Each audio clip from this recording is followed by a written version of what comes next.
네, 안녕하세요. 오늘은 챕터 11 후반부 내용을 맡은 스마트 생산 시스템 석박통합과정 이진혁입니다.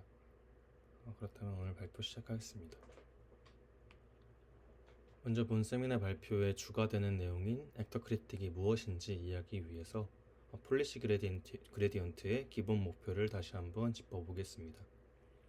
이 강화학습의 목표는 결국 기대 보상, expected return을 최대화하는 것입니다. 이 정책 기반 모델에서는 이 목표를 달성하기 위해서 기대 보상을 최대로 만드는 최적의 정책을, 즉 폴리시를 직접 학습합니다. 이를 위해 우리는 목적 함수 J를 정의하게 됩니다. 이 정의된 J는 특정 정책을 따랐을 때 얻을 수 있는 총 보상의 G의 기대값을 의미합니다. 이 목적 함수를 정책 파라미터 세타에 대해 표현하고 이 J 세타를 최적화하는 것이 정책 기반 강화학습 모델의 목표라고 할 수 있겠습니다. 이렇게 목적 함수가 정의가 되면 우리는 그레디언트 어센트를 통해서 파라미터 세타를 업데이트하여 정책을 개선합니다. 하지만 모든 시점과 전체 트래젝토리를 고려해서 이 경사를 계산하는 것은 계산량이 너무 많습니다. 그래서 우리는 근사를 통해서 이 문제를 해결하고자 했습니다. 이 정책 경사 정리에 따라서 목적 함수의 경사를 유도하면 오른쪽 아래의 빨간 박스와 같은 형태로 표현할 수 있습니다. 이 수식은 결국 어떤 행동을 했을 때 얻는 총 보상, 이 GT가 좋았다면 그 행동을 할 확률, 로그 P 세타를 높여라 라는 직관적인 의미를 가집니다. 하지만 여기서 문제가 발생합니다. 앞서 전반부에 설명드렸던 레인포스와 같은 기본적인 정책 경사 알고리즘은 몬테카를로 방식을 사용하기 때문에 분산이 매우 크다는 단점을 가지고 있습니다. 이 몬테카를로 방식은 하나의 에피소드가 모두 끝나야 업데이트가 가능하고 그 과정에서 수많은 무작위성이 누적되어 분산이 커지는 문제가 발생합니다. 이 문제를 해결하기 위해 등장한 것이 바로 액터 크리틱입니다. 액터 크리틱의 핵심 아이디어는 에피소드 전체의 보상인 GT 대신에 현재 상태 행동상의 가치를 나타내는 Q 함수로 대체하는 것입니다. 이 GT는 에피소드가 끝나야 알 수 있지만 Q 함수는 매 스텝마다 업데이트가 가능하기 때문에 분산을 효과적으로 낮출 수 있습니다. 이 아이디어를 통해서 우리는 정책을 업데이트하는 부분과 가치를 평가하는 부분을 분리할 수 있습니다. 이것이 액터 크리틱 구조의 전체적인 모습입니다. 본 장표에서 액터는 정책을 담당합니다. 현재 상태에서 어떤 행동을 할지 결정하며 파라미터 세터로 표현됩니다. 액터는 이러한 상황에서는 이런 행동을 하자 라고 주장하는 배우와 같습니다. 반면 크리틱은 가치 함수를 담당합니다. 액터가 한 행동이 얼마나 좋았는지 평가하고 파라미터 오메가로 표현됩니다. 크리틱은 그 행동은 좋았어 아니면 별로였어 라고 평가하는 비평가와 같습니다. 이제 액터는 크리틱의 평가 Q값을 바탕으로 자신의 정책 세타를 업데이트하고 크리틱은 액터의 행동을 통해 얻은 경험으로 자신의 평가 기준 오메가를 더 정확하게 업데이트합니다. 이렇게 둘이 상호작용하면서 함께 학습이 진행됩니다.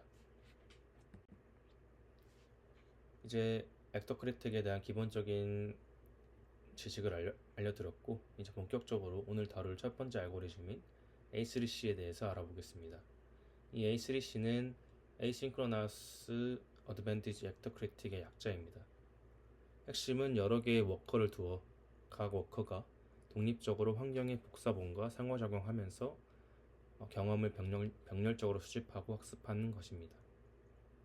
이렇게 여러 개의 워커가 각기 다른 경험을 쌓기 때문에 데이터 간의 상관관계가 줄어들어서 학습이 안정적으로 진행됩니다. 또한 파라미터 업데이트 과정에서 nstep td를 사용합니다.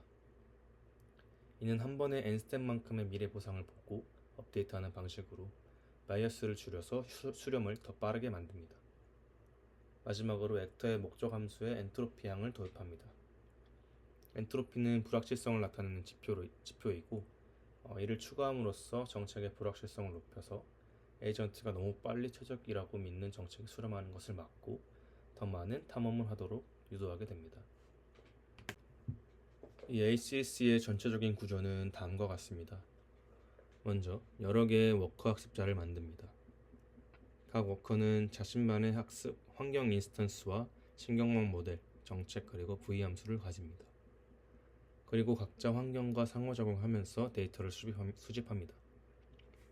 일정량의 경험 배치가 수집되면 각 워커는 자신이 수집한 데이터를 경사로 계산하고 그레디언트를 계산하고 이 그레디언트를 통해서 중앙에 있는 글로벌 네트워크를 비동기적으로 업데이트합니다. 업데이트한 다음에 워커는 다시 글로벌 모델의 최신 파라미터를 자신의 로컬 모델로 복사해와서 다음 탐험을 시작합니다. 이러한 비동기적 업데이트 방식 덕분에 A3C는 Experience Replay 버퍼 없이도 안정적인 학습이 가능합니다. 다음은 Generalized Advantage Estimation입니다. 앞서 A3C는 분산을 낮추기 위해 A-step-TD를 사용한다고 말씀드렸습니다. 하지만 이 n을 얼마로 설정해야 최적일지는 문제마다 다르고 이 하이퍼 파라미터 튜닝이 필요합니다. 하지만 GAE는 이 문제를 해결하기 위해서 단일 n이 아닌 모든 n에 대한 n-스텝 리턴을 효율적으로 결합해서 하나의 목표로 사용하려는 시도입니다. 수식에서 보시는 것처럼 어드밴티지 펑션 a는 q값에서 v값을 뺀 것으로 정의되는데 이 GAE는 이 이점 함수를 더 정확하게 추정하는 방법론입니다. GAE는 TD 람다와 유사하게 여러 단계의 이점 추정치를 가중평균하여 사용합니다. 이 수식들은 각각 1단계, 2단계, n단계 어드밴티지 에스티메이션을 나타냅니다. GAE는 이 여러 추정치들을 람다라는 파라미터를 사용해서 기하급수적으로 가중치를 주어 합산합니다. 만약 람다가 0이라면 1단계 어드밴티지 에스티메이션과 같아지고 이는 바이어스는 낮지만 베리언스는 높은 형태가 됩니다. 반면 람다가 1이라면 몬테카를로 방식처럼 에피소드 끝까지의 보상을 모두 반영하여 분산은 낮지만 편향이 높은 형태가 됩니다. GAE는 이 람다 값을 조절해서 편향과 분산 사이의 균형을 효과적으로 맞출 수 있습니다. 마지막으로 A2C입니다. A2C는 A3C와 매우 유사하지만 한 가지 결정적인 차이가 있습니다. 바로 동기적 업데이트 방식을 취한다는 것입니다. A2C는 기본 액터크리틱 수식에서 Q함수 대신 어드밴티지 펑션을 사용합니다. Q함수에서 상태가치 함수 V를 빼줌으로써 상태의 가치가 평균보다 얼마나 더 좋은지를 나타내서 분산을 줄이는 효과를 가져옵니다. 그리고 Q함수를 직접 계산한 대신 아래 수식처럼 한 스텝 후의 보상과 다음 상태의 가치 함수로 근사해서 사용하게 됩니다. 이 A2C는 A3C와 달리 모든 워커가 데이터 수집을 마칠 때까지 기다렸다가 수집된 모든 데이터를 한 번에 모아서 동기적으로 글로벌 네트워크를 업데이트합니다. A3C가 각 네트워크가 독립적으로 업데이트하여 구현이 복잡하고 디버깅이 어려운 단점이 있었던 반면 A2C는 업데이트를 동기적으로 처리해서 구현이 더 간단하고 GPU 활용률이 높아서 최근에는 A3C보다 더 널리 사용되는 경향이 있습니다. 알고리즘 흐름은 기존 액터 크리틱과 유사하게 n개의 샘플을 수집하고 이를 바탕으로 액터와 크리틱을 각각 업데이트한 뒤에 사용한 배치는 폐기하는 과정을 반복합니다.